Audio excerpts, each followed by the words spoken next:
कई चरित्र आते हैं स्वामी जी के संदर्भ में, जैसे जैसी कृपा बिहारी जी ने करी, कौन कौन पर कैसी कैसी कृपा करी। उनमें एक बड़ी सुंदर कथा आती है श्री जगन्नाथपुरी के माधवदास जी की। हमने बहुत बार कथा में सुनाई है अपने में, पर श्री माधवदास जी का एक बहुत सुंदर प्रसंग आता है कि आप श्री एक दिन ठाकुर जी से बोले जगन्नाथ भगवान से कि हम ब्रज जा रहे हैं दर्शन करने ब्रजमंडल का। तो श्री जगन्नाथ भगवान बोले हमको भी लेकर के चलो, हमको भी संग लेकर के चलो। बंधुओं, हम एक बात कथा में कहा करते हैं, भक्ति महाराज जी कब तक करनी है, भजन कब तक करना है, नाम जप कब तक करना है।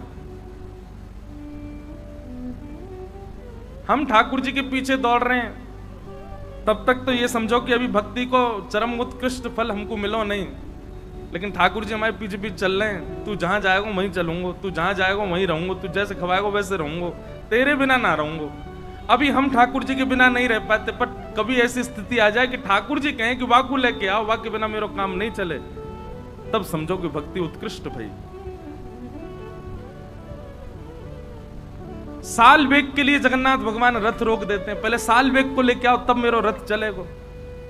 कैसे कैसे भक्तन के चरित्र हैं।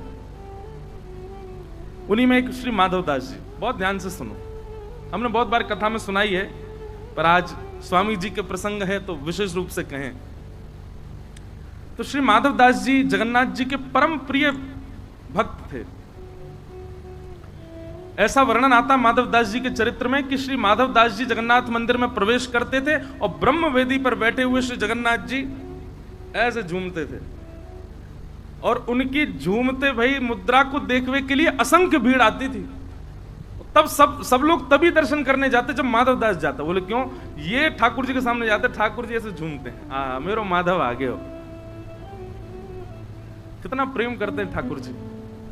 माधवदास जी एक दिन बोले जय जय, मैं वृंदावन जा रहा हूं दर्शन करवे। जगन्नाथ भगवान बोले हमको संग लेके चलो। बोले आपको कहां संग लेके चलूं? बोले हमको वृंदावन लेके चलो।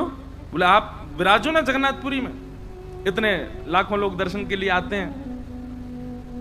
ठाकुर जी कह रहे नहीं माधव, हमारा मन तो वहां लगता है जहां आप जैसे वैष्णव विराजते हैं। तिथि धाम स्थान सबकी अपनी महिमा है, पर मेरा मन तो वहीं लगे जहां आप जैसे वैष्णव हो। महाराज जी कई कई स्थान तो ऐसे विहंगम जंगल में, वहां कोई व्यवस्था नहीं, वहां ठाकुर जी बैठे हैं। अभी हम पंढरपुर होके आए, महाराष्ट्र में बिल्कुल अंदर प्रवेश कर जाओ तब जाकर के चंद्रभागा नदी के तट पर, वहां कोई बारिश भी बढ़िया से नहीं होती। वहां पे स्थान भी ऐसा है अत्यंत, अभी भी महाराज जी वहां गरीबी दिखती है, ज्यादा धन धान्य नहीं है। वहां पे दोनों भुजा कमर पर धर के ठाकुर जी खड़े, किसके लिए? पुंडलिक के लिए खड़े। तीर्थ धाम स्थान सबकी महिमा अपनी है, पर ठाकुर जी तो वहां बसे जहां हरिदास बसे। माधव हमको संग ले चलो। माधवदास जी बोले जय जय, बड़ो लंबो रास्ता है वृंदावन को, जगन्नाथपुरी तो वृंदावन जाएंगे, रास्ता में हम तो, हमारी तो आदत है 4-4 दिन भी भोजन नहीं मिले तो रह लेंगे। आप कैसे रहोगे? दिन में 8 बार तो भोजन चाहिए आप, और एक बार भी नेक चूक है जाए, कमी पड़ जाए तो आपको भूख लगे आवे, कैसे जाओगे? इतनी व्यवस्था कहां करूंगा? दूसरे आप इतने भारी, कहां मैं पत्रो दुबरो सो कैसे लेके जाऊंगा आपको? ठाकुर जी बोले हम हल्के है जाएंगे, हम भी भोजन आपकी तरह कर लेंगे।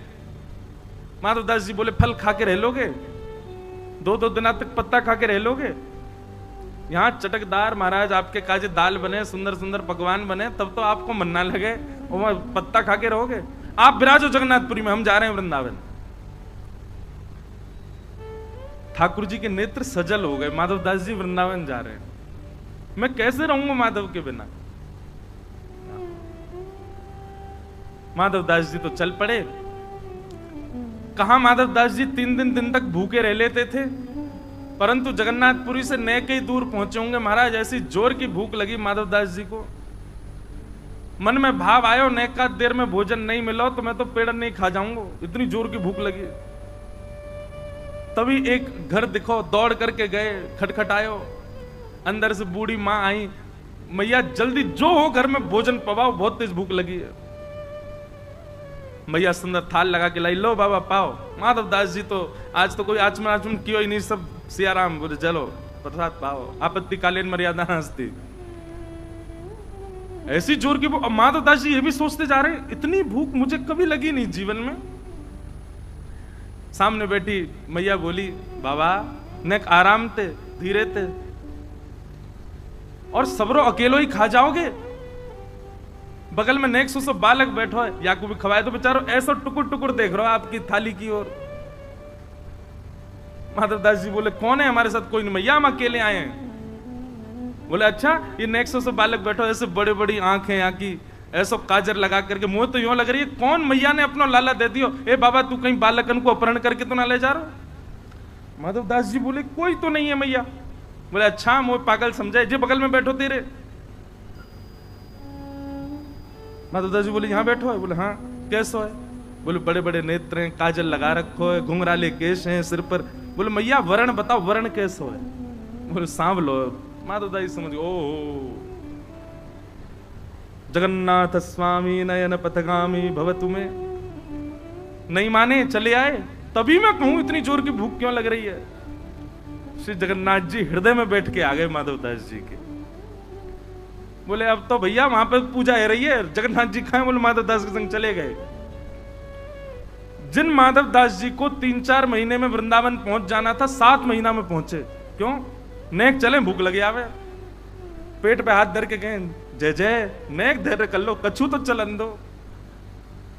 जगन्नाथ जी बोले मेरी गलती ना है, तुम लोगों ने खवा खवा की आदत कर दी है मुझे, अब भूख लगे आवे क्या करूं।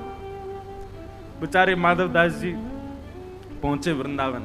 आहा, अच्छा ये बात क्यों है कि जब बिहारी जी प्रकट भये ना, भुवन चतुर्दश की सुंदरता निधिवन करत बिहार, श्यामा प्यारी कुंज बिहारी जय जय श्री हरिदास। बिहारी जी इतने सुंदर हैं कि महाराज जब बिहारी जी के प्राकट्य की खबर पता चली ना, तो पूरे भारत से संत समाज आयो वृंदावन दर्शन करवे। जब श्री माधव दास जी को पता चली तो माधव दास जी भी आ रहे हैं। जाते ही वृंदावन पहुंचते ही सबसे पहले निधिवन गए। निधिवन गए तो वहां पर श्री विठल विपुल देव जी ने कही कि भैया ठाकुर जी तो अभी जो है का राजभोग आरोगेंगे, तो अभी कपाट बंद हैं, और बाकी स्वामी जी अभी मानसरोवर से आमेंगे। आप थोड़ी देर यमुना जी के आसपास कहीं विराज के नकाद अपना भजन कर लो, संध्या बंदन कर लो, थोड़ी देर में आ जाइयो। और आप भूखे प्यासे होंगे, अभी तो राजभोग में समय है, इतनी दूर से चल के आए, लो नेक चना ले जाओ।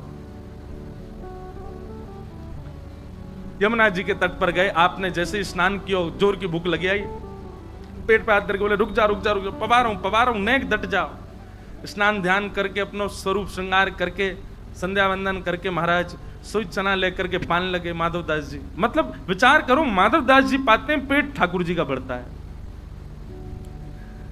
माधव दास जी ने चना पा लिए। चना पा करके माधव दास जी बोले अब चलें, दर्शन करके आमे श्री बांके बिहारी जी के, कुंज बिहारी जी के। अच्छा, बांके बिहारी जी का मूल नाम कुंज बिहारी ही है, बाद में बांके बिहारी पड़ गए हो, पर मूल श्री स्वामी जी को जो दियो नाम है वो कुंज बिहारी। स्वामी जी महाराज के दर्शन के लिए जैसे ही निधिवन राज में आए, बाहर आकर के खड़े हो गए। स्वामी जी अंदर राजभोग अरोगारे। स्वामी जी निकल करके भीतर से बाहर आए, बाहर आकर के दर्शनार्थी खड़े, कई सारे संत महापुरुष खड़े। स्वामी जी बोले भैया आप में से माधवदास कौन है? माधवदास जी बोले मैं हूं माधवदास। बोले इतकू आओ। माधवदास जी बोले काहे गो जय जय, आपको मेरा नाम कैसे पता? स्वामी जी महाराज दंडवत प्रणाम कियो पहले तो। बोले तुम्हारो नाम बिहारी जी ने बताया मुझको। बोले बिहारी जी को भी मेरा नाम पता है? बोले अरे बाबा तेने ठाकुर जी को रूखे चना खवाए दिए?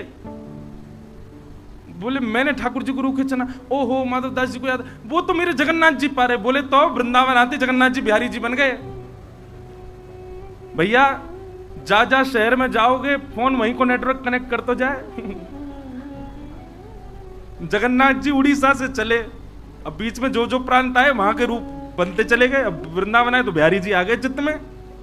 देख मैं भीतर गयो, बिहारी जी अपना मुंह खोल के मुंह को दिखा रहे, अरे मेरा मुंह पूरा छिल गो, जब माधवदास रूके चना खा रहे है, हे स्वामी जी आप तो ऐसे सुंदर सुंदर पकवान पवामे, ऐसे सुंदर सुंदर भोग लगामे, और जाने तो ऐसे रूके चना खवाती, मेरे पूरा मोह छिल गए।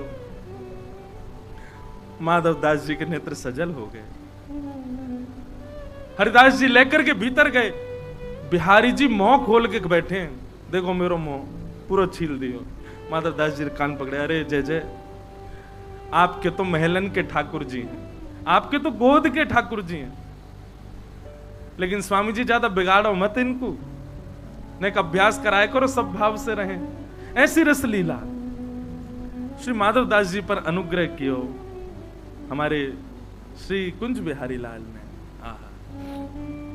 यहां बिहारी जी भी आनंदित है गए, श्री माधवदास जी भी आनंदित है गए, और हमारे स्वामी श्री हरदास जी महाराज ने माधवदास जी को हृदय से लगा लिया। बोले आपकी भक्ति बड़ी ऊंची है, आपके हृदय में बैठ के स्वयं जगन्नाथ जी चल रहे हैं, आपके हृदय में बैठ के हमारो बिहारी जी बैठो है, बड़ी ऊंची बात है। खूब देर रस चर्चा चली, और वही रस चर्चा को आनंद दोनों आचार्य ने लियो, ऐसी रस भावना की बात बताई।